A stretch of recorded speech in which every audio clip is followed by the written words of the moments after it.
கனி உள்ள நெஞ்சுடனே வாழவிடு.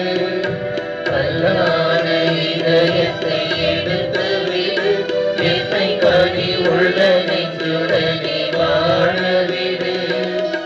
எம்மையை நாங்கள் மறக்கவிடு, எம்மையை நாங்கள் மறக்கவிடு. கொஞ்சம் வேலையோ துன்பம் நினைக்கவிடு. இறைவா இதோ வருகின்றோம், உம் திருவுள்ளம் நிறைவேற்ற.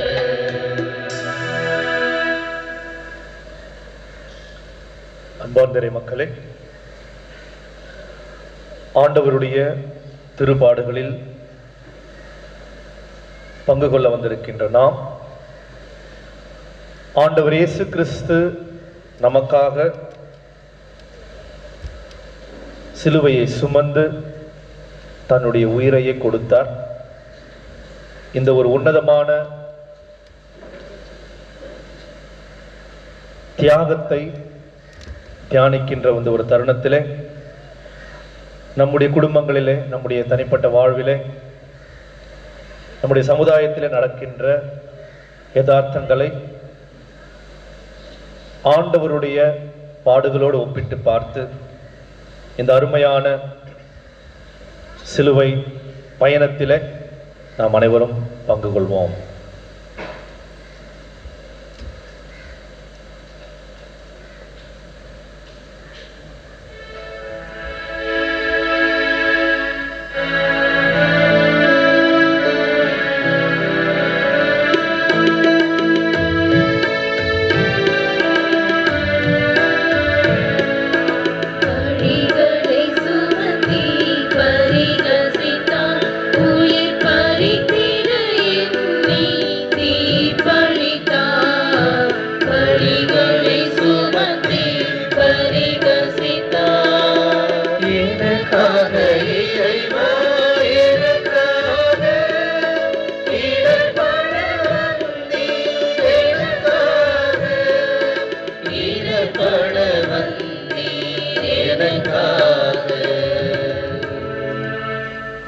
முதல் நிலை, இயேசு தீர்ப்பிடப்படுகின்றார். இது இயேசுவே மை ஆராதித்து வணங்கி உமக்கு நன்றி என்று தோத்திரம் செலுத்துகின்றோம்.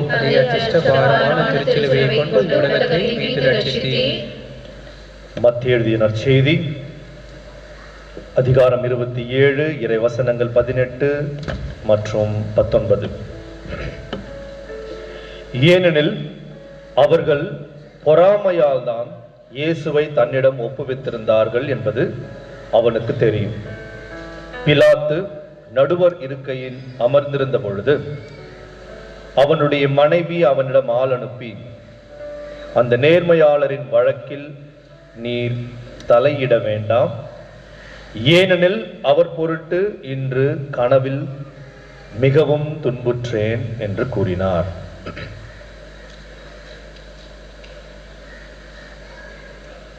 நம்முடைய வாழ்விலே தினசரி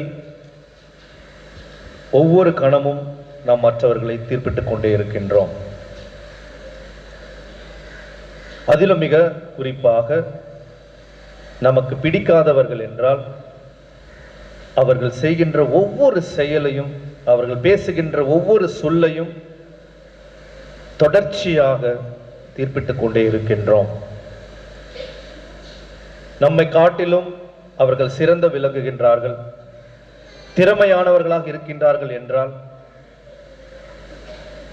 அவர்களுடைய வாழ்வை அழிக்கும் விதமாக அவதூறுகளை பரப்பிக்கொண்டு தினசரி தீர்ப்பிட்டுக் கொண்டிருக்கின்றோம். ஆண்டவர் இயேசு கிறிஸ்துவினுடைய வளர்ச்சி பரிசேயர்களுக்கும் சதுசேயர்களுக்கும் தலைமை குருக்களுக்கும் பொறாமையை தான் ஏற்படுத்தியது. இந்த பொறாமையின் நிமித்தம்தான் ஆண்டவர் இயேசு கிறிஸ்துவை அவர்கள் பிலாத்துவிடம் ஒப்புவித்தார்கள். அதன் காரணமாகத்தான் ஆண்டவர் இயேசு கிறிஸ்து கொல்லப்பட்டார். நம்முடைய பொறாமை, மற்றவர்கள் மீது நாம் தினசரி செய்து கொண்டிருக்கின்ற இந்த தவறான தீர்ப்பிடுதல் மற்றவருடைய வாழ்க்கையை அழிக்கவும் சக்தி வாய்ந்தது என்பதை மறந்து விடுகின்றோம். பிடித்தவர்கள் என்ன செய்தாலும் அதை ஏற்றுக்கொண்டு, பிடிக்காதவர்கள் என்ன செய்தாலும் அதை தவறாக தீர்ப்பிட்டுக் கொண்டும், நம்மை விட ஒரு சிலர் வாழ்வில சிறந்து விளங்குகிறார்கள், திறமையானவர்களாக இருக்கின்றார்கள் என்றால் அவர்களுடைய வாழ்வை அழிப்பதற்காக பல தீர்ப்புகளை நாம் தொடர்ந்து தீர்ப்பிட்டுக் கொண்டிருக்கின்ற தருணங்களுக்காக மனமருந்தி மன்னிப்பு கேட்போம்.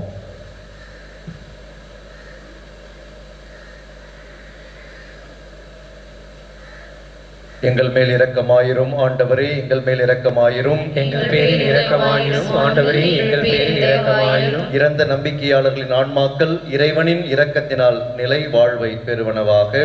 ஆமென். தாரா சிலுவை சுமக்க வைத்தார், உன்னை மாறா துயரா துடிக்க வைத்தார். தாரா சிலுவை சுமக்க வைத்தார், எனக்காக இறைவா, எனக்காக இடர்பட வந்தீர், எனக்காக இடர்பட வந்தீர், எனக்காக. இரண்டாம் நிலை, இயேசுவின் தோள் மேல் பாரமான சிலுவை சுமத்தப்படுகின்றது. திவ்ய இயேசுவே, மே ஆராதித்து வணங்கி உமக்கு நன்றி இந்த தோத்திரம் செலுத்துகின்றோம். அதே அச்சஷ்ட சமாதானமான திருச்சிலுவையை கொண்டு உலகத்தை மீட்டு ரட்சித்தீர். 16 இறைவசனம் 24. பின்பு இயேசு தம் சீடரை பார்த்து, என்னை பின்பற்ற விரும்பும் எவரும் தன்னலம் துறந்து தம் சிலுவையை தூக்கிக் கொண்டு என்னை பின்பற்றட்டும் என்றார். அன்பார்ந்தவர்களே, நம்முடைய வாழ்விலே 3 வகையான தவ முயற்சிகள் இருக்கின்றது. முதல் வகையானது நாமாக முன்வந்து எடுத்துக்கொள்கின்ற தவ முயற்சி. தவ காலத்திலே நான் 40 நாட்கள் மாமிசம் சாப்பிடாமல் இருப்பேன், தவறான வாழ்வை நான் கடைபிடிக்க மாட்டேன், தூய்மையாக இருப்பேன் என்று பல வகையான நல்ல காரியங்களில் நாம் ஈடுபடுவது மற்றவர்கள் சொல்வதனால் அல்ல, தாமாக முன்வந்து எடுத்துக்கொள்கின்ற முயற்சி. இரண்டாவது, நாம் இயேசுவை பின்பற்றுகின்ற அந்த காரணத்திற்காக, நற்செய்தியை நாம் ஏற்றுக்கொள்கின்ற அந்த ஒரு காரணத்திற்காக உலகம் நம் மீது திணிக்கின்ற தவ முயற்சி. மிக குறிப்பாக நாம் வாழ்ந்து கொண்டிருக்கின்ற இன்றைய சூழலிலே பல வகையான வன்முறைகளும் சரி, பல வகையான திட்டங்களும் சரி, கிறிஸ்தவர்களுக்கு எதிராக செய்யப்பட்டு கொண்டிருக்கின்ற இந்த ஒரு தருணத்திலே நாம் சந்திக்கின்ற ஒவ்வொரு சவால்களும் தவ முயற்சிகள் தான். இது இரண்டாவது வகை.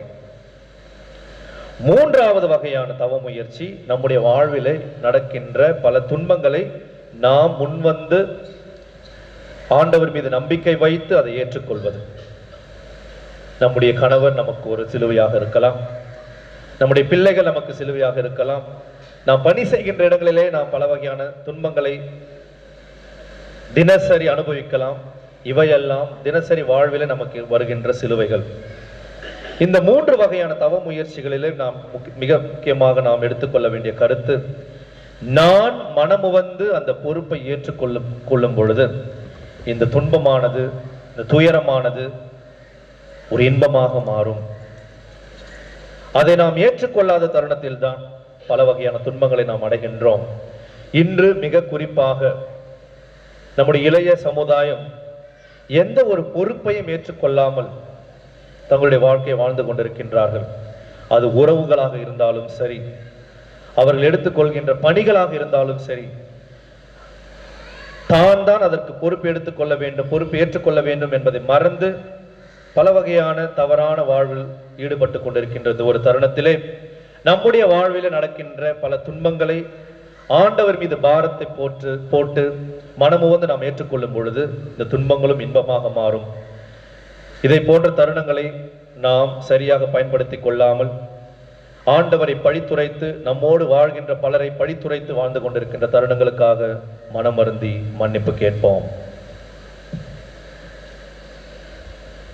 எங்கள் மேல் இரக்கமாயிரும் ஆண்டவரே, எங்கள் மேல் இரக்கமாயிரும். எங்கள் மேல் இரக்கமாயிரும் ஆண்டவரே, எங்கள் மேல் இரக்கமாயிரும். இறந்த நம்பிக்கையாளர்களின் ஆன்மாக்கள் இறைவனின் இரக்கத்தினால் நிலை வாழ்வை பெறுவனவாக.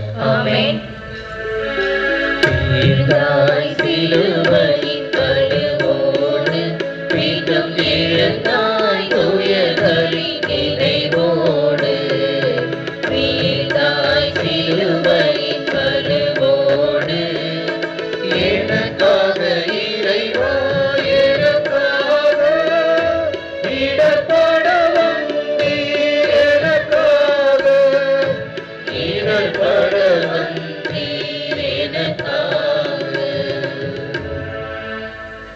மூன்றாம் நிலை, இயேசு முதன்முறை தரையில் விழுகின்றார்.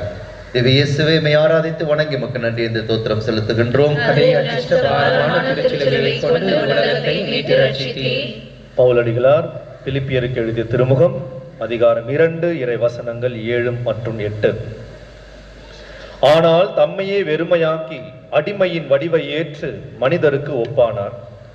மனித உருவில் தோன்றி சாவை ஏற்கும் அளவுக்கு, அதுவும் சிலுவை சாவையே ஏற்கும் அளவுக்கு கீழ்ப்படிந்து தம்மையே தாழ்த்தி கொண்டார். அன்பார்ந்தவர்களே, நம்முடைய வாழ்விலே நடக்கின்ற பல நிகழ்வுகளை பார்க்கும் பொழுது இந்த 3 எண்கள், முதல் முறை, இரண்டாவது முறை, மூன்றாவது முறை என்று இந்த 3 எண்களும் நம்முடைய வாழ்விலே ஒரு முக்கியமான ஒரு பங்கை வகிக்கின்றது. கண்டிப்பாக இயேசு இந்த சிலுவை பயணத்தின் பொழுது பல முறை விழுந்திருப்பார், 3 முறை மட்டுமல்ல. ஆனால் இந்த 3 என்கின்ற இந்த எண் பல அர்த்தங்களை கொண்டதாக இருக்கின்றது. இயேசு முதல் முறை கீழே விழுகிறார் என்பது நம்முடைய வாழ்விலே நாம் முதல் முறை தவறுகின்ற அந்த தருணத்தை நமக்கு சுட்டி காட்டுகின்றது. நம் அனைவருக்குமே நம்முடைய வாழ்வில் நடக்கின்ற இந்த முதல் அனுபவம் நம்மால் மறக்க இயலாது. அது இன்பமாக இருந்தாலும் சரி, நல்ல அனுபவங்களாக இருந்தாலும் சரி, நாம் முதல் முறையாக நாம் காதலித்தது, முதல் முறையாக நாம் ஒரு அயல் நாட்டு பயணம் சென்றது என்று நாம் இந்த முதல் என்கின்ற அந்த ஒரு வார்த்தையை, அந்த எண்ணை பல முறை நாம் நம்முடைய வாழ்விலே அதை பற்றி பேசுவோம், அதை பற்றி நினைப்போம், அதை பற்றி சிந்தித்துக் கொண்டே இருப்போம். அதே போன்றுதான் நம்முடைய வாழ்வில் நடக்கின்ற முதல் தவறு, முதல் முறை நாம் விழுகின்ற அந்த சம்பவம் நம்மை ஆழமாக பாதித்துவிடும். இதுவரை என்னுடைய வாழ்விலே சரியான பாதையில் சென்று கொண்டிருந்தேன், இத்தனை ஆண்டுகளாக என்னுடைய பெற்றோர்கள் சொல்வதை மட்டும் கேட்டுக் கொண்டிருந்தேன், என்னுடைய வாழ்வு முழுவதும் ஆண்டவருக்கு உகந்த வாழ்க்கை மட்டுமே வாழ்ந்து கொண்டிருந்தேன். ஆனால் இன்று என்னவோ தெரியவில்லை, இதை போன்ற ஒரு செயலிலே நான் விழுந்து விட்டேன் என்று ஒரு பாவத்திலே விழும் பொழுது, ஒரு தவறை செய்யும் பொழுது, நம்முடைய வாழ்வில் நாம் அடைகின்ற தோல்விகளை முதல் முறையாக அனுபவிக்கும் பொழுது நம்மால் அதை ஏற்றுக்கொள்ள முடிவதில்லை. அந்த அனுபவம் நம்மை அதிகமாக ஆழமாக காயப்படுத்திவிடும். இதோ இந்த உலகத்தை படைத்த ஆண்டவர் வேறு வழி இல்லாமல் தரையிலே விழுந்து கிடக்கின்றார். இதைவிட அவரால் தன்னை தாழ்த்தி கொள்ள முடியாது. ஆனாலும் நம்மை பார்த்து ஆண்டவர் கூறுவது இதுதான்: முதல் முறையாக தவறிவிட்டேன், விழுந்து விட்டேன், நான் இங்கே இருக்க போவதில்லை, நான் எழுந்து நடப்பேன், என்னுடைய பயணம் இதோடு முடிய போவதில்லை, தொடர்ந்து நான் நடப்பேன், உங்களை நான் மீட்டெடுக்க வேண்டும் என்பதுதான் என்னுடைய வாழ்வினுடைய முக்கியமான ஒரு பணி, அந்த பணியை நோக்கி நான் சென்று கொண்டே இருப்பேன் என்று நம்மை எல்லாம் பார்த்து ஆண்டவர் கூறுகின்றார். நாம் முதல் முறையாக தவறிவிட்டு, இதுதான் என்னுடைய வாழ்க்கை, இதிலிருந்து என்னால் மாற முடியாது, என்னுடைய வாழ்வை மாற்றிக்கொள்ள முடியாது என்று நம்மையே நாம் ஏமாற்றிக் கொள்கின்ற தருணங்களுக்காக மனமருந்தி மன்னிப்பு கேட்போம். எங்கள் மேல் இரக்கமாயிரும் ஆண்டவரே, எங்கள் மேல் இரக்கமாயிரும். எங்கள் மேல் இரக்கமாயிரும் ஆண்டவரே, எங்கள் மேல் இரக்கமாயிரும். இறந்த நம்பிக்கையாளர்களின் ஆன்மாக்கள் இறைவனின் இரக்கத்தினால் நிலை வாழ்வை பெறுவனவாக. ஆமென்.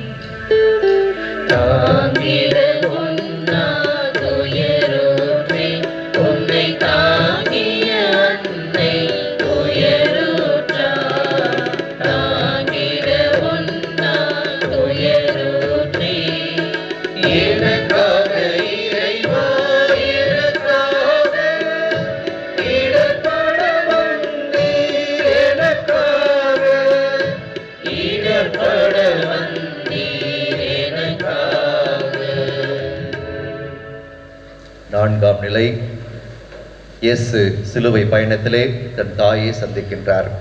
திவ்ய இயேசுவே, மே ஆராதித்து வணங்கி உமக்கு நன்றி இருந்த தோத்திரம் செலுத்துகின்றோம். அதே அச்சிஷ்டபாரமான திருச்சிலுவை கொண்டு உலகத்தை மீட்டு ரட்சித்தீர். 2 மக்கபேயர் அதிகாரம் 7 இறை வசனங்கள் 20 to 23 வரை. எல்லாருக்கும் மேலாக அவர்களுடைய தாய் மிகவும் போற்றுதற்குரியவர், பெரும் புகழுக்குரியவர். ஒரே நாளில் தம் 7 மைந்தர்களும் கொல்லப்பட்டதை அவர் கண்டபோதிலும் ஆண்டவர் மீது கொண்டிருந்த நம்பிக்கையால் அவை அனைத்தையும் மிக துணிவோடு தாங்கிக் கொண்டார். அவர்கள் ஒவ்வொருவருக்கும் தாய்மொழியில் அறிவுரை கூறினார். பெருந்தன்மை நிறைந்தவராய் பெண்ணுக்குரிய பண்பையும் ஆணுக்குரிய துணிவையும் இணைத்து அவர்களிடம், நீங்கள் என் வயிற்றில் எவ்வாறு உருவானீர்கள் என நான் அறியேன். உங்களுக்கு உயிரும் மூச்சும் அளித்ததும் நான் அல்ல, உங்களுடைய உள்ளுறுப்புகளை ஒன்று சேர்த்ததும் நான் அல்ல. உலகை படைத்தவரே மனித இனத்தை உருவாக்கியவர், எல்லா பொருள்களையும் உண்டாக்கியவர். அவரே தம் இரக்கத்தினால் உங்களுக்கு உயிரையும் மூச்சையும் மீண்டும் கொடுப்பார். ஏனெனில் அவருடைய சட்டங்களை முன்னிட்டு நீங்கள் இப்போது உங்களையே பொருட்படுத்துவதில்லை என்றார். இயேசுவினுடைய இந்த அருமையான மீட்பு பணியிலே அன்னை மரியாளுக்கு ஒரு பெரிய பங்கு இருக்கின்றது. தன்னுடைய மகன் சிலுவையை சுமந்து கொண்டு சென்று கொண்டிருக்கின்றான். அன்னை மரியாளுக்கு என்ன நடக்கின்றது என்பதை புரியாமல் இருக்கின்ற ஒரு நேரம். இதோ நீர் ஆண்டவருடைய மகனை கருத்தரித்து பெற்றெடுப்பீர், இந்த உலகினுடைய வளர்ச்சிக்கும் வீழ்ச்சிக்கும் இந்த மகனானவன் காரணமாக இருப்பான் என்றெல்லாம் பல வகையான நல்ல செய்திகளை கேட்ட அன்னை மரியாள் தன்னுடைய மகன் சிலுவையை சுமந்து தன்னுடைய இறப்பை நோக்கி சென்று கொண்டிருக்கும் பொழுது கண்டிப்பாக எவ்வளவு வேதனைப்பட்டிருப்பாள். எந்த ஒரு அன்னையாக இருந்தாலும் அந்த ஒரு வேதனையை கண்டிப்பாக அவர் அனுபவித்திருப்பார். ஆனாலும் ஆண்டவர் மீது பாரத்தை போட்டுவிட்டு தன்னுடைய மகனை பார்த்து அன்னை மரியாள் ஆண்டவர் இயேசு கிறிஸ்துவுக்கு தைரியத்தை கொடுக்கின்றார். மகனே, கலங்கி விடாதே, உன்னுடைய பணி இதுதான், நான் உன்னோடு பயணம் செய்வேன், ஒரு தாயாக உன்னோடு நான் இருப்பேன், கடைசி வரை இருப்பேன், இதிலிருந்து விலகி விடாதே, தொடர்ந்து சிலுவையை சுமந்து உன்னுடைய இலக்கை நோக்கி நட என்ற ஒரு தைரியமான, ஒரு பெண்ணுக்குரிய பண்பையும் ஆணுக்குரிய ஒரு துணிவையும் பெற்ற அன்னை மரியாள் ஆண்டவர் இயேசு கிறிஸ்துவை பார்த்து அழுது புலம்பிக் கொண்டிருக்கவில்லை, மாறாக தைரியத்தை கொடுக்கின்றார், அவருக்கு தேவையான ஊக்கத்தை கொடுக்கின்றார். இன்று பெற்றோர்களாகிய நாம் நம்முடைய பிள்ளைகளை என்ன செய்து கொண்டிருக்கின்றோம்? ஒருவரை ஒருவர் மாற்றி நாம் மற்றவர், கணவன் மனைவியை திட்டுவதும் அல்லது மனைவி கணவனை பார்த்து சொல்வதும், பிள்ளைகள் சரியாக வளரவில்லை என்றால் ஒருவரை நாம் பழித்து கொண்டிருக்கின்றோம். முன்னால் தான் தன்னுடைய மகன் கெட்டுக் கொண்டிருக்கின்றான், நீ தான் செல்லம் கொடுத்து வளர்த்து கொண்டிருக்கின்றாய் என்று ஒருவர் மீது ஒருவர் நாம் பழியை சுமத்திவிட்டு நாம் அவர்களோடு பயணம் செய்ய வேண்டும். இது நம்முடைய பொறுப்பு. நம்முடைய பிள்ளைகளை துணிச்சலோடும் சரியான பாதையிலும் விசுவாசத்திலும் வளர்க்க வேண்டும் என்பதை மறந்தவர்களாக பிள்ளைகளுக்கு செல்லம் கொடுத்து கொண்டு அவர்களை தவறான வழியிலே இட்டு சென்று கொண்டிருக்கின்றோம். அன்னை மரியாள் ஒவ்வொரு தாயையும் ஒவ்வொரு தந்தையும் அவருடைய கண்களை நோக்கி கேட்பது இதுதான், நான் என்னுடைய மகனை சரியாக வளர்த்தேன், சரியான பாதையிலே அழைத்து சென்றேன், இதோ இது கடினமான பாதையின் பொழுது அவனோடு இருக்கின்றேன், இந்த மகன் இறக்கப் போகின்றான் என்பதை தெரிந்தும் கூட ஆண்டவருடைய திட்டம் இது என்பதை உணர்ந்தவளாக அவனோடு பயணம் செய்து கொண்டிருக்கின்றேன். இதுதான் ஒவ்வொரு பெற்றோருடைய பொறுப்பாக இருக்க வேண்டும் என்று ஒவ்வொருவரையும் பார்த்து அன்னை மரியாள் கூறுகின்றாள். பெற்றோர்களாகி நாம் நம்முடைய பிள்ளைகளை வளர்ப்பதிலே தவறான பாதையிலே வளர்த்த தருணங்களுக்காக மனம் வருந்தி மன்னிப்பு கேட்போம்.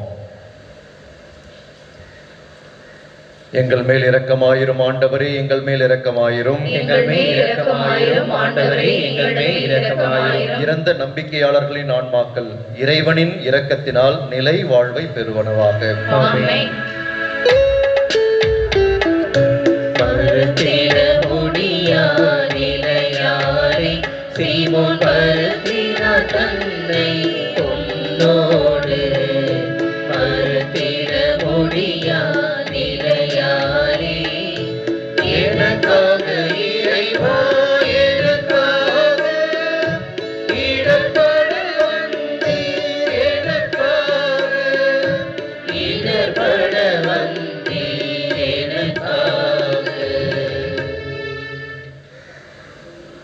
5ஆம் நிலை, இயேசுவின் சிலுவை பயணத்தில் சீமோன் அவருக்கு உதவி செய்கின்றார். திவ்ய இயேசுவை ஆராதித்து வணங்கி உமக்கு நன்றி இந்த தோத்திரம் செலுத்துகின்றோம்.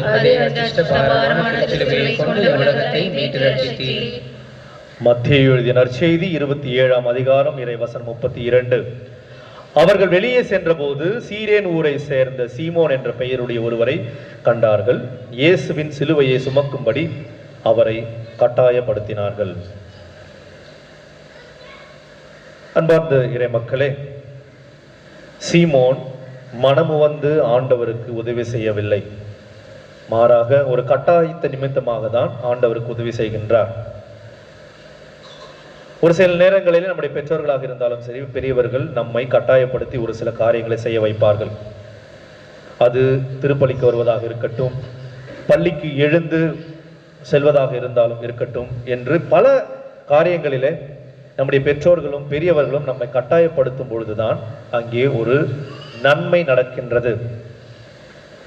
சீரேன் ஊராகிய சீமோன் கட்டாயத்தின் நிமித்தம் ஆண்டவருக்கு உதவி செய்திருந்தாலும் இன்று வரை நாம் அவரை புகழ்ந்து கொண்டிருக்கின்றோம்.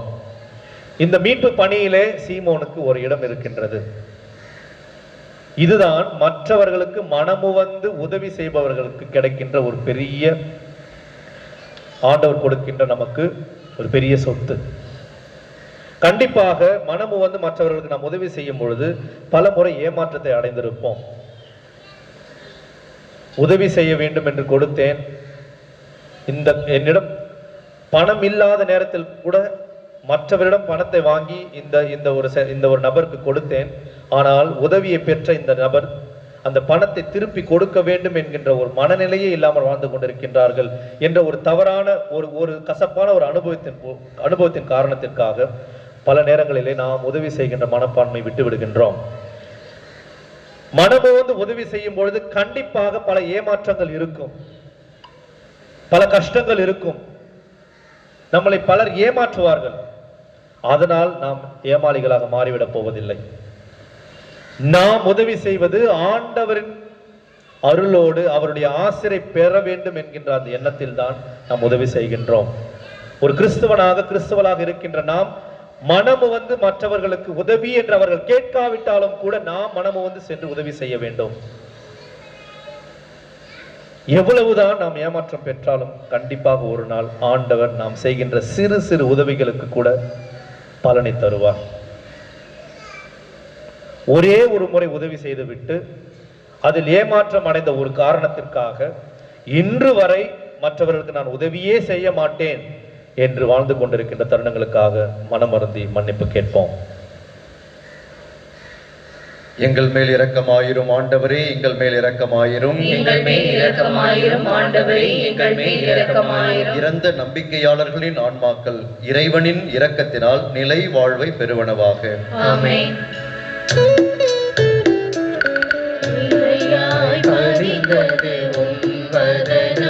அன்பின் பிழையாய் மாறி சிறு துணியில் பிழையாய் பதிந்தது உன்வதனம். எனக்காக இறைவா எனக்காக இடப்பட வந்தி, எனக்காக இடப்பட வந்தி, எனக்காக. 6ஆம் நிலை,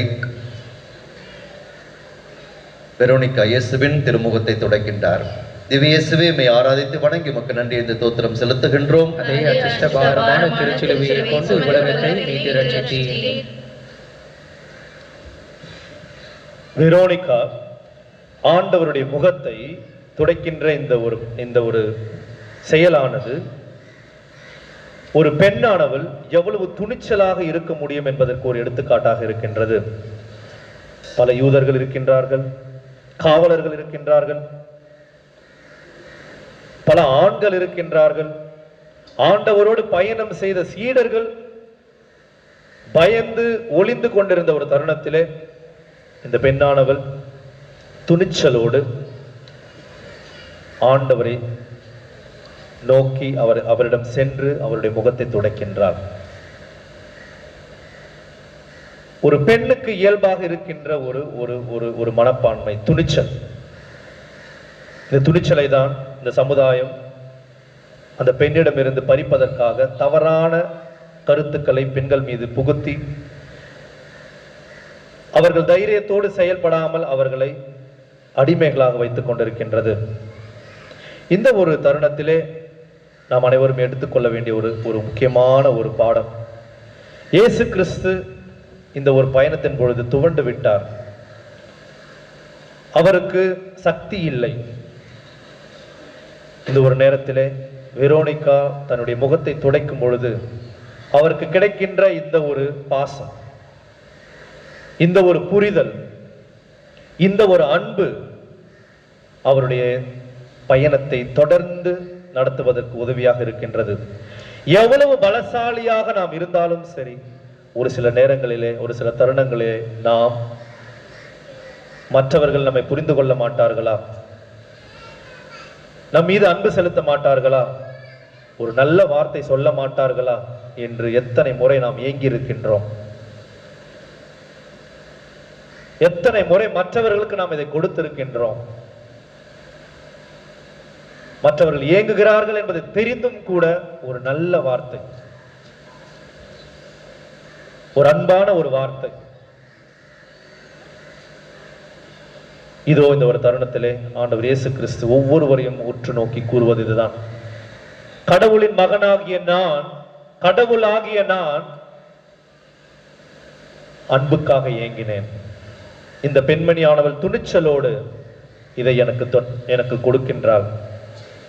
மனிதர்களாகிய நீங்கள் ஏன் மற்றவர்களை புரிந்து கொள்ளாமல், அவர்கள் ஏங்கி நிற்கின்ற அந்த ஒரு தருணத்திலே அவர்களுக்கு உதவி செய்யாமல், அவர்களுக்கு அன்பு காட்டாமல், அவர்களை பழித்து கொண்டு வாழ்கிறீர்கள் என்ற ஒரு கேள்வியை நம்மிடம் எழுப்புகின்றார். மற்றவர்களுடைய துன்பத்தை புரிந்து கொள்ளாமல், அவர்களுக்கு உதவி செய்யாமல் இந்த தருணங்களுக்காக மனமருந்தி மன்னிப்பு கேட்போம். எங்கள் மேல் இரக்கமாயிரும் ஆண்டவரே, எங்கள் மேல் இரக்கமாயிரும். எங்கள் மேல் இரக்கமாயிரும் ஆண்டவரே, எங்கள் மேல் இரக்கமாயிரும். இறந்த நம்பிக்கையாளர்களின் ஆன்மாக்கள் இறைவனின் இரக்கத்தினால் நிலை வாழ்வை பெறுவனவாக. ஆமென். ஓய்ந்தாய் பழுவினை சுமந்ததனால் அந்தோ சாய்ந்தாய் நீரத்தில் மறுமுறையும்.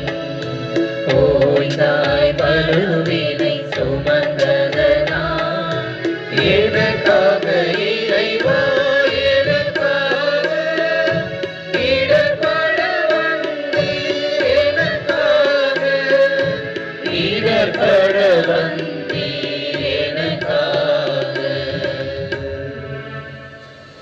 ஏழாம் நிலை சிலுவை பயணத்தில் இயேசு இரண்டாம் முறையாக தரையில் சாய்கின்றார்.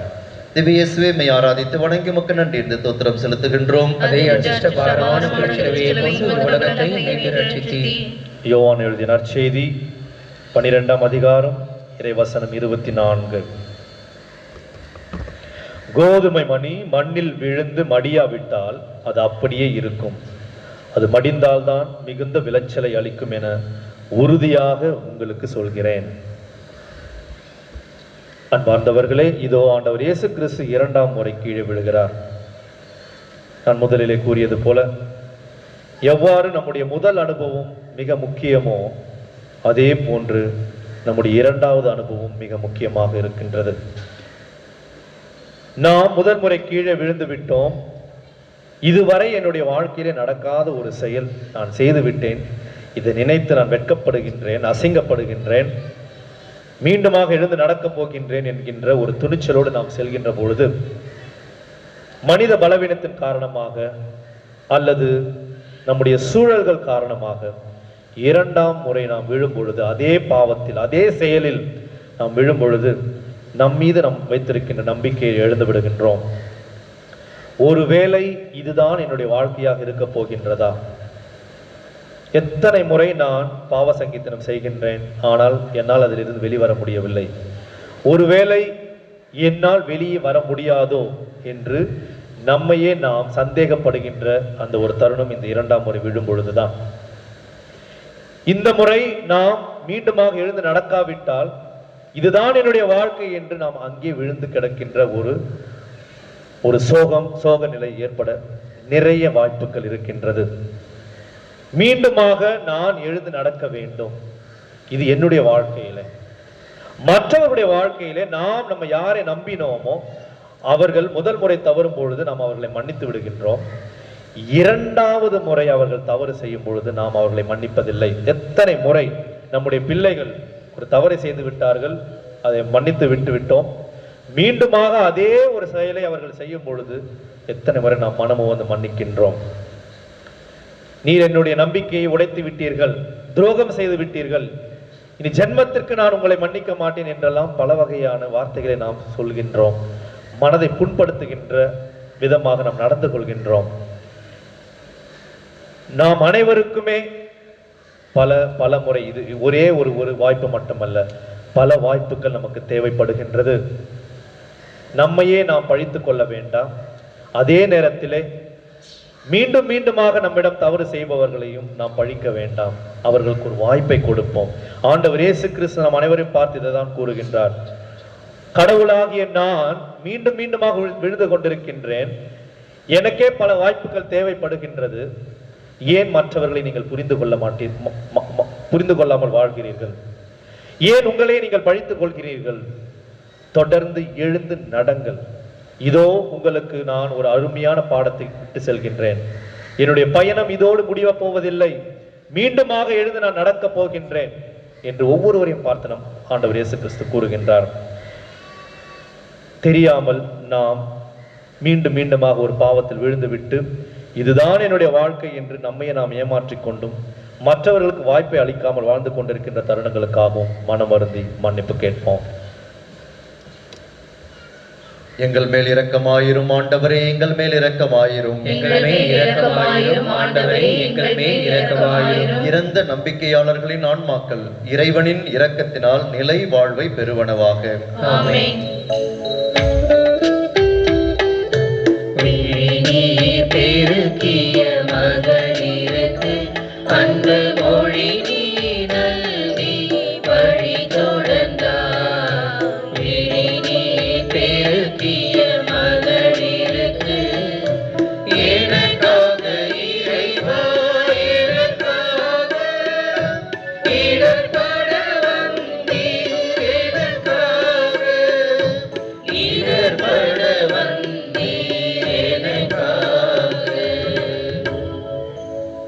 எட்டாம் நிலை, எருசலேம் பெண்களுக்கு இயேசு ஆறுதல் கூறுகின்றார்.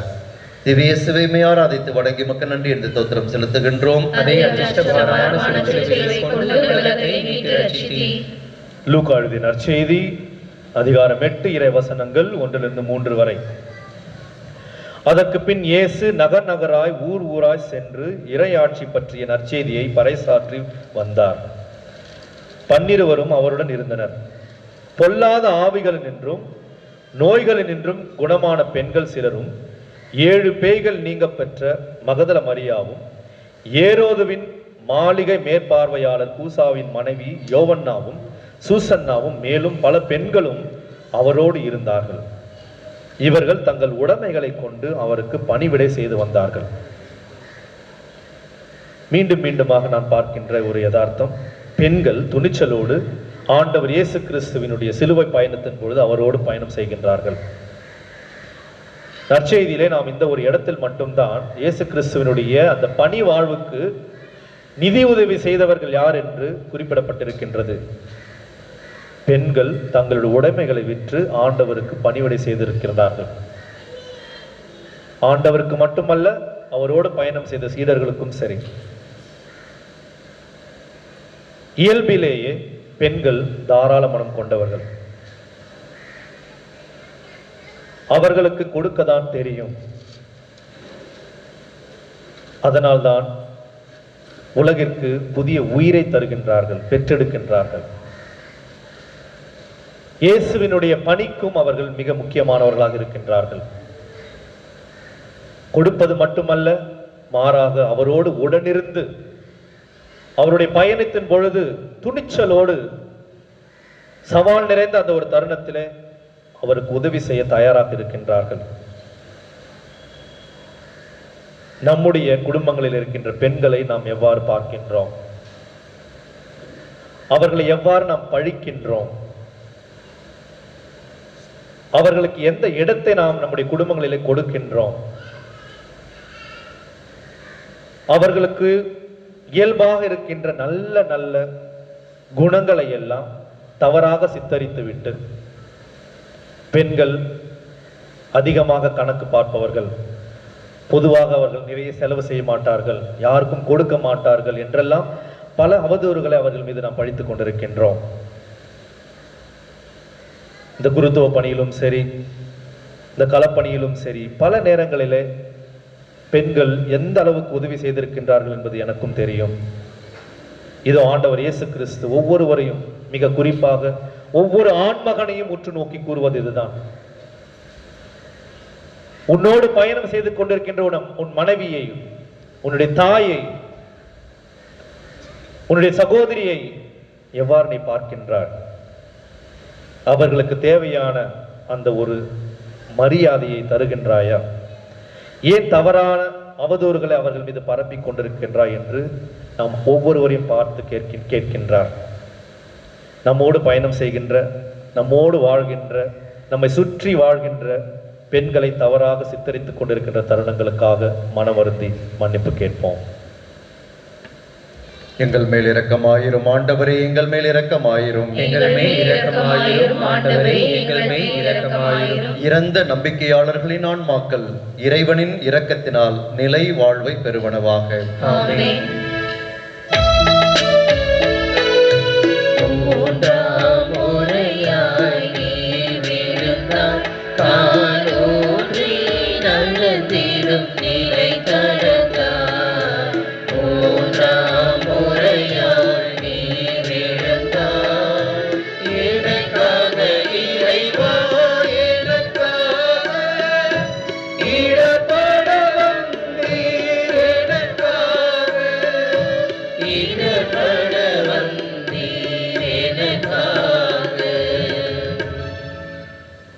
ஒன்பதாம் நிலை. இயேசு தன் சிலுவை பயணத்திலே 3ஆம் முறையாக தரையில் விழுகின்றார். திவ்ய இயேசுவே, ஆராதித்து வணங்கி உமக்கு நன்றி என்று தோத்திரம் செலுத்துகின்றோம். அன்பார்ந்தவர்களே, இந்த 3வது முறை என்பது நம்முடைய வாழ்விலே நாம் அடைகின்ற அந்த ஒரு கடைசி நிலை. இனி என்னால் எழுந்து நடக்க முடியாது, என்னுடைய வாழ்வு முடிந்து விட்டது, எனக்கு யாராவது உதவி செய்வார்களா என்று ஏங்கிக் கொண்டிருக்கின்ற ஒரு நிலை. இது மிக மிக கடுமையான, கடினமான ஒரு நிலை. இதை ஆங்கிலத்திலே சொல்ல வேண்டும் என்றால் ஸ்டேஜ் ஆஃப் டிப்ரெஷன். நிறைய பேர் இந்த ஒரு வார்த்தையை பயன்படுத்துகின்றார்கள், டிப்ரெஷன் டிப்ரெஷன். இது பலருக்கு புரிவதில்லை. யாருக்கு தான் கஷ்டம் இல்லை, யார்தான் துன்பப்படுவதில்லை, ஏன் இதை பற்றி அடிக்கடி பேசிக் கொண்டிருக்கின்றீர்கள் என்று நாம் அதையே தவறாக பேசுகின்றோம். முதல் முறை விழுவது, எழுந்து நடப்பது, 2ஆம் முறை விழுவது, எழுந்து நடப்பது கூட ஒரு கடினமான செயல் அல்ல. இந்த 3ஆம் முறை என்பது எப்பொழுது ஒருவர் இனிமேல் என்னை காப்பாற்ற யாராலும் முடியாது, என்னாலும் முடியாது, மற்றவர்களாலும் முடியாது, கடவுளாலும் முடியாது என்ற ஒரு ஒரு ஒரு கடைசி நிலைக்கு செல்கின்ற ஒரு தருணம். வாழ்வில் விழுவது என்பது சாதாரணமான ஒரு இயல்பு தான், ஒரு யதார்த்தம் தான். நம்முடைய வாழ்விலே நம்மோடு பயணம் செய்பவர்களை விழவே விடக்கூடாது.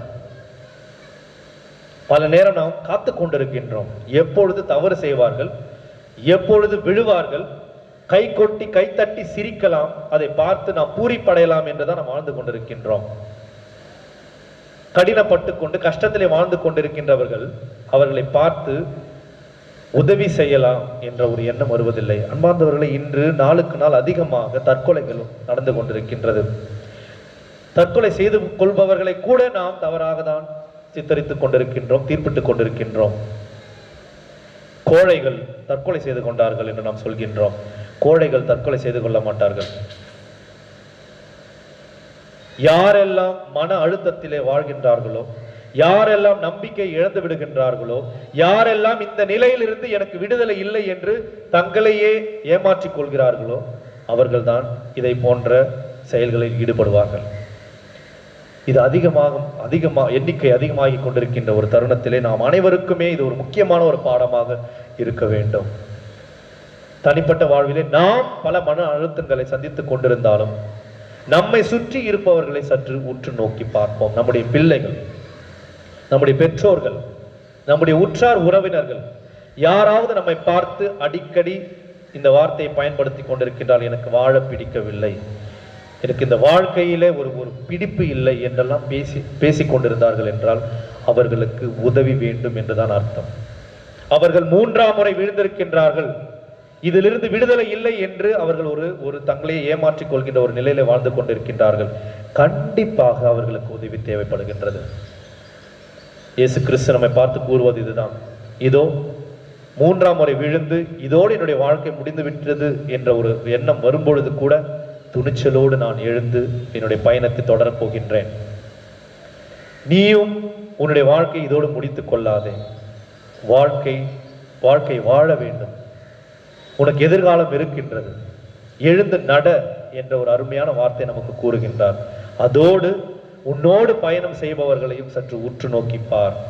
யாரெல்லாம் கஷ்டப்பட்டு கொண்டிருக்கின்றார்களோ அவர்களை தீர்ப்பிடாமல் உன்னுடைய கரத்தை நீட்டி அவர்களை எழுப்பி அவர்களோடு பயணம் செய்து அவர்களுடைய வாழ்க்கையை மேம்படுத்து என்று நம் ஆண்டவர் நமக்கு கூறுகின்றார்.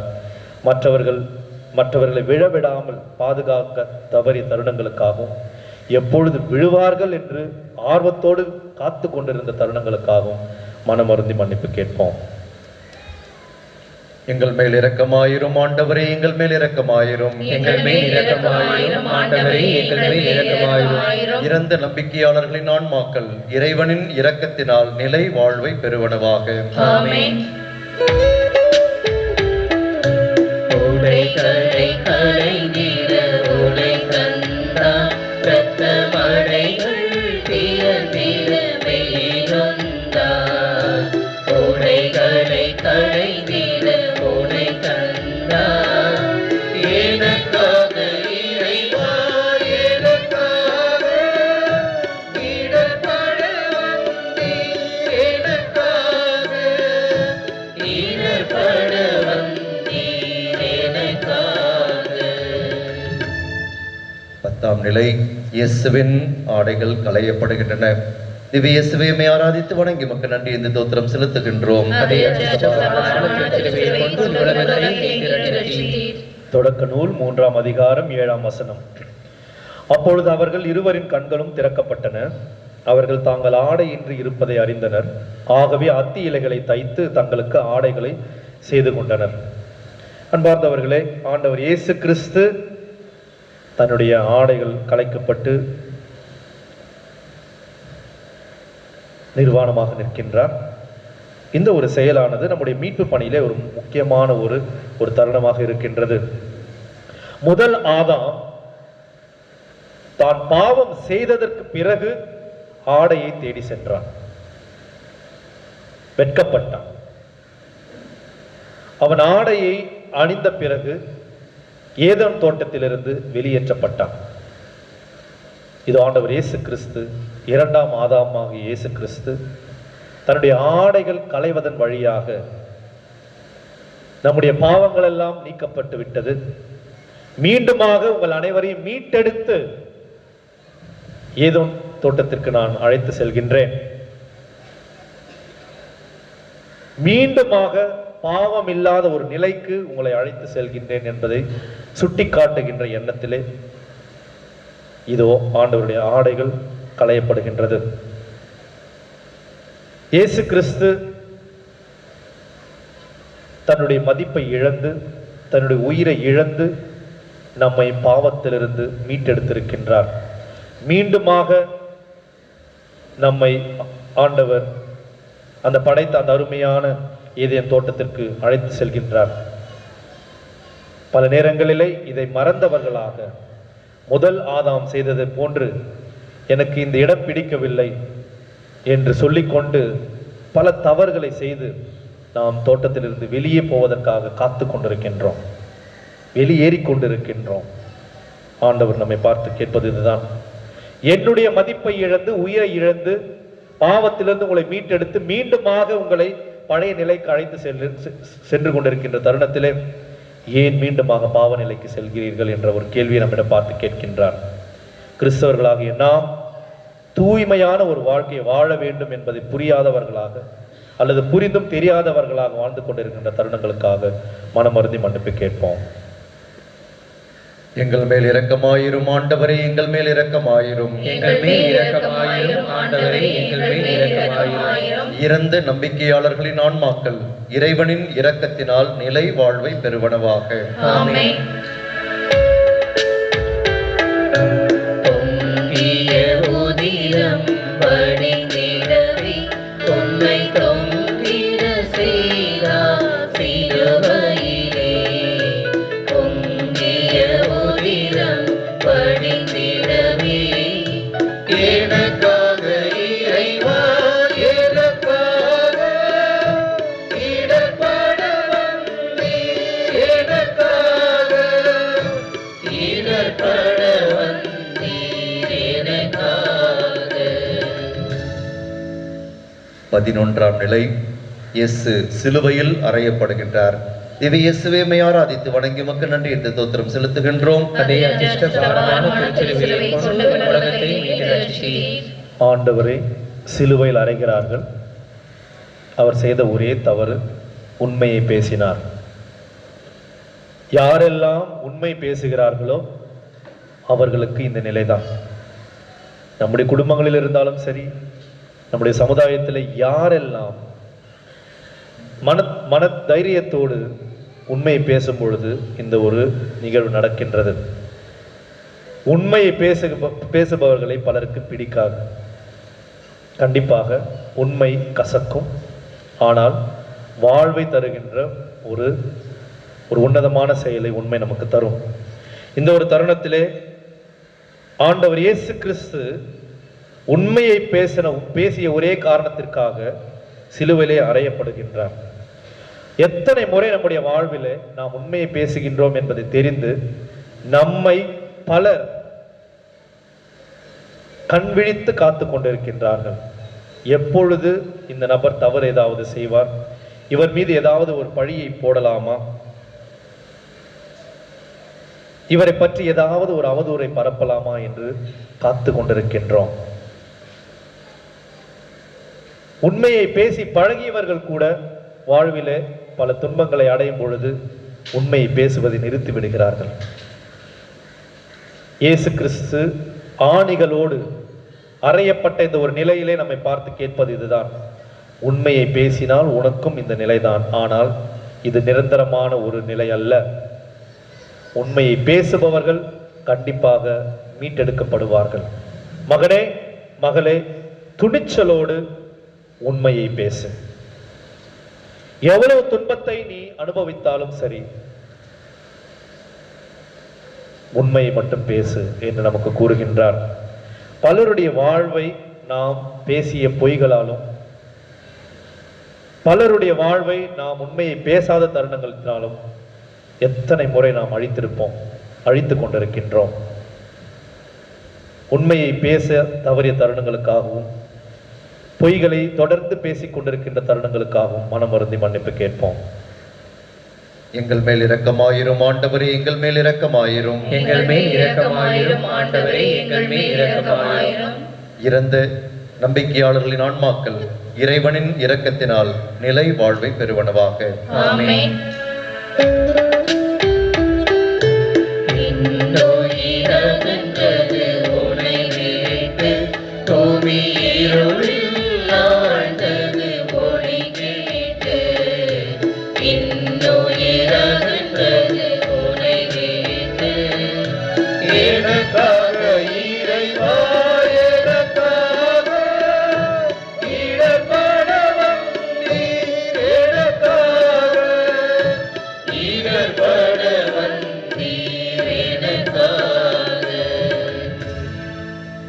பன்னிரண்டாம் நிலை.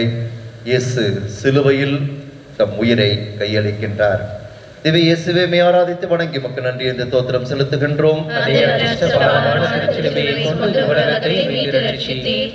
மத்தேயுடைய நற்செய்தி 27ஆம் அதிகாரம் இறை வசனங்கள் 51 53 வரை. அதே நேரத்தில் திருக்கோவிலின் திரை மேலிருந்து கீழ் வரை இரண்டாக கிழிந்தது. நிலம் நடுங்கியது, பாறைகள் பிளந்தன, கல்லறைகள் திறந்தன. இறந்த இறை மக்கள் பலரின் உடல்கள் உயிருடன் எழுப்பப்பட்டன. இயேசுவின் உயிர்த்தெழுதலுக்கு பின் இவர்கள் கல்லறைகளிலிருந்து வெளியே வந்து எருசலேம் திருநகரத்திற்கு சென்று பலருக்கு தோன்றினார்கள். இது ஆண்டவர் இயேசு கிறிஸ்து நம்முடைய பாவத்திற்காக உயிரை துறக்கின்றார். உலகத்தை படைத்த ஆண்டவர் இறக்கின்ற ஒரு தருணத்திலே நடக்கின்ற இந்த ஒரு சம்பவத்தை பாருங்கள். உயிரில்லாத அந்த இயற்கையானது, அது கல்லறைகளாக இருக்கட்டும்,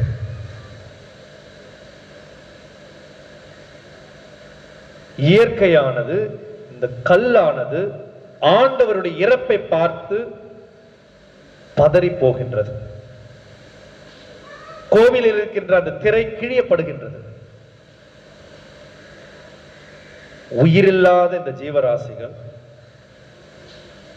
நம்மை படைத்த அந்த அந்த அந்த பரமனினுடைய இறப்பை பார்க்கும் பொழுது அதை ஏற்றுக்கொள்ள முடியாமல் பதறுகின்றது. அது ஏனோ தெரியவில்லை. ஆறறிவு இருக்கின்ற மனிதர்களாகிய நாம் ஆண்டவர் இயேசுனுடைய இறப்பை பார்த்து வேடிக்கை பார்த்து கொண்டிருக்கின்றோம். ஒரு கல்லுக்கு கூட ஈரம் இருக்கின்றது. ஆனால் மனிதர்களாகிய நமக்கு கல் நெஞ்சக்காரர்களாக நாம் இருந்தது வேடிக்கை பார்த்து கொண்டிருக்கின்றோம். இன்றைய சமுதாயத்திலே அனைத்துமே நமக்கு வேடிக்கையாக மாறிக்கொண்டிருக்கின்றது. மற்றவர்களுடைய துன்பம், அவர்களுடைய வேதனை நமக்கு ஒரு வேடிக்கை பொருள். இயேசு கிறிஸ்து நம்மை பார்த்து கூறுவது இதுதான். மகனே, மகளே, ஒரு கல்லுக்கு இருக்கின்ற ஈரம் கூட உனக்கு இல்லையா? உன்னை சுற்றி நடக்கின்ற அநியாயங்களை, அக்கிரமங்களை பாருங்கள். மற்றவர்கள் துன்பப்பட்டுக் கொண்டிருக்கின்றார்கள், பதறுங்கள். இதுதான் மனித இயல்பு. இந்த மனித இயல்பையே தொலைத்து விடாதீர்கள் என்று கூறுகின்றார். மற்றவர்களுடைய துன்பங்களை பார்த்து பதறாமல் எதுவும் நடக்காதது போன்று வேடிக்கை பார்த்து கொண்டிருக்கின்ற தருணங்களுக்காக மனமருந்தி ஆண்டவரிடம் மன்னிப்பு கேட்போம். எங்கள் மேல் இரக்கமாயிரும் ஆண்டவரே, எங்கள் மேல் இரக்கமாயிரும். எங்கள் மேல் இரக்கமாயிரும் ஆண்டவரே, எங்கள் மேல் இரக்கமாயிரும். இறந்த நம்பிக்கையாளர்களின் ஆன்மாக்கள் இறைவனின் இரக்கத்தினால் நிலை வாழ்வை பெறுவனவாக. ஆமென். துயருற்று துடித்தாள் உளம் நைந்து, அன்னை உயிரற்ற உடலினை மடி சுமந்து. துயருற்று துடித்தாள் உளம் நைந்து, எனக்காக இறைவா, எனக்காக இடர்பட வந்தீர், எனக்காக இடர்பட வந்தீர், எனக்காக. 13ஆம் நிலை. உயிரற்ற இயேசுவின் உடல் அவருடைய தாயின் மடியில் சுமத்தப்படுகின்றது. திவ்ய இயேசுவை மை ஆராதித்து வணங்கி உமக்கு நன்றி என்று தோத்திரம் செலுத்துகின்றோம். அதே அதிர்ஷ்ட பாரமான திருச்சிலுவையை கொண்டு உலகத்தை மீட்டு ரட்சித்தீர். சீராக்கின் ஞானம் 38ஆம் அதிகாரம் இறை வசனம் 16 மற்றும் 17. குழந்தாய், இறந்தவர்களுக்காக கண்ணீர் சிந்து, பெருந்துன்பங்களில் உழல்வோர் போல புலம்பத் தொடங்கு. இறந்தோருடைய உடலை தகுந்த முறையில் மூடிவை, அவர்களுடைய அடக்கத்திற்கு செல்ல தவறாதே. மனம் வெதும்பி அழு, உணர்வு பொங்க புலம்பு. இழிவு பேச்சை தவிர்க்கும் பொருட்டு இறந்தவருடைய தகுதிக்கு ஏற்ப ஒரு நாளோ 2 நாளோ துயரம் கொண்டாடு. பின்பு துன்பத்தில் ஆறுதல் பெறு. இதோ அன்னை மரியாள் தன்னுடைய மகனுடைய உடலை, சடலத்தை மடியிலே வைத்து மனவேதனையோடு அழுது கொண்டிருக்கின்றார். இதைவிட ஒரு கொடூரமான ஒரு நிகழ்வு எந்த ஒரு தாய்க்கும் ஏற்படாது. தன்னுடைய மகனையோ மகளையோ தான் உயிரோடு இருக்கும் பொழுது இழப்பது. இந்த ஒரு நிகழ்வின் போது கூட அன்னை மரியாள் துவண்டு விடவில்லை. கண்டிப்பாக அன்னை மரியாளுக்கு புரியவில்லை என்ன நடந்து கொண்டிருக்கின்றது. ஏன் என்னுடைய மகன் இறந்து விட்டான், இதுதான் முடிவா என்ற பல வகையான எண்ணங்களோடு அன்னை மரியாள் தன்னுடைய மகனை மடியில வைத்துக் கொண்டு அழுது கொண்டிருக்கின்றார்.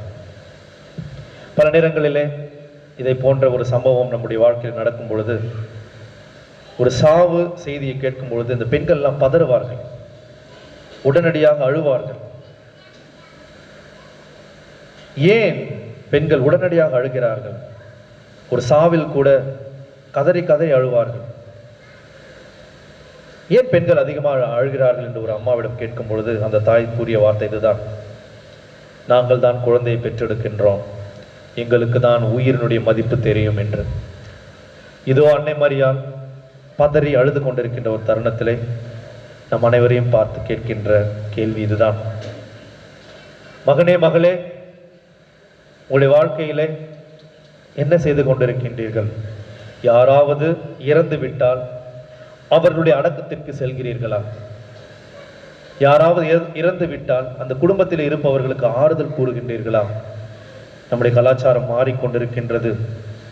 பல வகையான கொண்டாட்டங்களை நாம் கொண்டாடி கொண்டு பல விழாக்களுக்கு சென்று கொண்டிருக்கின்றோம். சாவு வரும் பொழுது அதை பல நேரங்களிலே தவிர்த்து விடுகின்றோம். இறந்தவருடைய வீட்டிற்கு செல்ல மறுத்து விடுகின்றோம். அவர்களுக்கு ஆறுதல் கூற மறந்து விடுகின்றோம். அன்னை மரியாள் ஒவ்வொருவரை பார்த்து கூறுவது இதுதான்: நல்ல காரியங்களுக்கு செல்வதை செல்லாமல் போய்விட்டாலும் சரி, இதை போன்ற இறந்தவருடைய அடக்கத்திற்கு செல்லுங்கள், இறந்தவர்களுடைய வீட்டிற்கு சென்று அவர்களுக்கு ஆறுதல் கூறுங்கள். இதைவிட ஒரு உன்னதமான செயல் உங்களால் செய்ய முடியாது என்று நம்மை பார்த்து கூறுகின்றார். சற்று யோசித்து பார்ப்போம். நாம் பல ஆடம்பர விழாக்களுக்கு செல்வதற்கு துடிக்கின்றோம். மற்றவர்கள் துன்பப்பட்டு கொண்டிருக்கும் பொழுது அவர்களுக்கு சென்று ஆறுதல் தருவதற்கு மறுத்து விடுகின்றோம். மனமருந்துவோம், மன்னிப்பு கேட்போம். எங்கள் மேல் இரக்கமாயிரும் ஆண்டவரே, எங்கள் மேல் இரக்கமாயிரும். எங்கள் மேல் இரக்கமாயிரும் ஆண்டவரே, எங்கள் மேல் இரக்கமாயிரும். இறந்த நம்பிக்கையாளர்களின் ஆன்மாக்கள் இறைவனின் இரக்கத்தினால் நிலை வாழ்வை பெறுவனவாக. ஆமென். ஒடுக்கிய உமதுடல் போதியப்பட்டு நீரடங்கிய கல்லறை உமதன்று. ஒடுக்கிய உமதுடல் போதியப்பட்டு எனக்காக இறைவா, எனக்காக இடர்பட வந்தீர், எனக்காக இடர்பட வந்தீர், எனக்காக. 14ஆம் நிலை. இயேசுவின் உடல் கல்லறையில் அடக்கம் செய்யப்படுகின்றது. திவ்ய இயேசுவை ஆராதித்து வணங்கி உமக்கு நன்றி என்று தோத்திரம் செலுத்துகின்றோம். அதே அச்சிஷ்டமான திருச்சிலுவையை கொண்டு உலகத்தை மீட்டு ரட்சித்தீர். லூக்கா எழுதிய நற்செய்தி 2ஆம் அதிகாரம் இறைவசனம் 7. அவர் தம் தலைமகனை பெற்றெடுத்தார். விடுதியில் அவருக்கு இடம் கிடைக்கவில்லை. எனவே பிள்ளையை துணிகளில் புதித்து தீவன தொட்டியில் கிடத்தினார். அன்பார்ந்தவர்களே, ஆண்டவர் இயேசு கிறிஸ்து இந்த உலகை படைத்தவர். பிறக்கும் பொழுதும் அவருக்கு ஒரு இடமில்லை, இறக்கும் பொழுதும் அவரை அடக்கம் செய்வதற்கு கூட ஒரு இடமில்லை. இதுதான் அவர் நமக்கு விட்டு சென்ற ஒரு அருமையான ஒரு எடுத்துக்காட்டு. நம்முடைய வாழ்க்கையை சற்று அலசி பார்ப்போம். எவ்வளவு சொத்துக்களை சேர்த்து வைக்கலாம், எங்கே வீடு வாங்கலாம், எங்கே நிலம் வாங்கலாம், எவ்வளவு நகைகள் வாங்கலாம். இதுதான் நம்முடைய வாழ்க்கையினுடைய குறிக்கோளாக இருக்கின்றது. சில ஆண்டுகளுக்கு முன்பாக ஒரு அடக்கத்திற்கு சென்றிருந்தேன். ஒரு முதியவர் இறந்து விட்டார். அந்த தாயை அடக்கம் செய்யும் பொழுது தன்னுடைய விரலிலே ஒரு மோதிரம் இருந்தது. அதை கழட்ட வேண்டும் என்று பலர் முயற்சி செய்யும் பொழுது அந்த மோதிரத்தை அவர்களால் எடுக்க முடியவில்லை. அந்த குடும்பத்தில் இருந்த அந்த மகன் இது என்னுடைய தாய்க்கு மிகவும் பிடித்த ஒரு மோதிரம், அதை விட்டு விடுங்கள் என்று கூறினார். மழை பெய்து கொண்டிருந்தது. நான் ஒரு ஓரமாக நின்று கொண்டு பார்த்து கொண்டிருந்தேன்.